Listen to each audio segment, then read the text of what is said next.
Hi guys! So, while eating this one, I remembered something. So guys, bisay ako mag-English, okay? Mag-listen ko or mahirapan akong mag-explain sa sarili ko guys if diretso ng Tagalog tapos mag-English ako. So, magbibisaya din ako ha. So, mix of everything. So guys, story time. So, this one guys, if you're a Filipino or you're like a new nurse here in the US, I don't know if like you're familiar with this one. Because for me, for my experience, I don't know this one. Like for me, it's like a bread, you know. And then you know what guys, the funny thing is this is not a bread. This is not called like a tinapay or a bread. This is called a biscuit. So diba kung Filipino ka, biscuit, iba yung biscuit na inaiisip ko.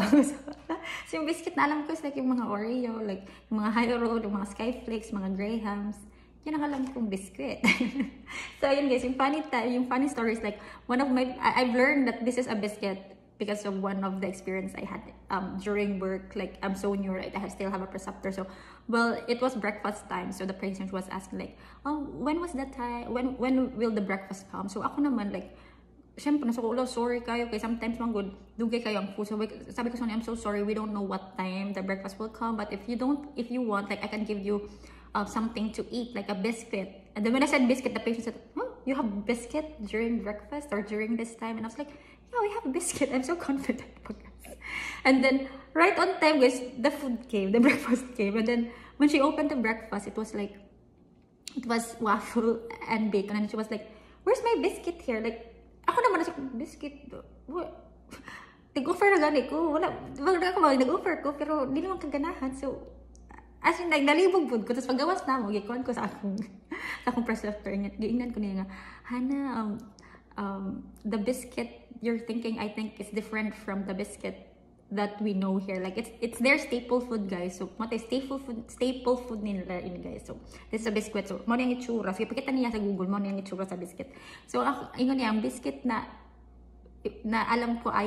alam daw na ako basin difference. So, sabi ko, yeah, the biscuit I know is just like the Graham crackers. So natawa po siya sa Graham crackers because it's not Graham, it's Graham.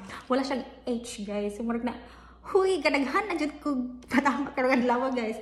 Sayop na ang biscuit, sayop pang pag-pronounce, no? Walang sayop akong pronunciation. So marag, katagalo natawa dyan ng duha. Tapos sabi akong preceptor, oh my gosh, I can call the Graham crackers Graham because it's like Graham. You pronounce it word per word. So like, nagkatawa ng duha, guys. Like, hanggang katong adlaw natawa dyan ko, guys, sa biscuit and sa Graham crackers. So Graham crackers, so it's katong mga Skyflakes, guys, or mga Oreo crackers na siya, guys. Hindi na siya biscuit. So, muna yung biscuit. So, diba? You learn every day talaga, guys. So, you learn something today. And I hope sa mga future nurses na mga ordinary, so at least aware na mga guys na muna yung biscuit. Okay? And then you pronounce Graham as Graham crackers. Cherry! Ismora to, guys, for my story time.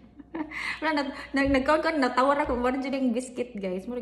Tinapay dyan niya siya, guys.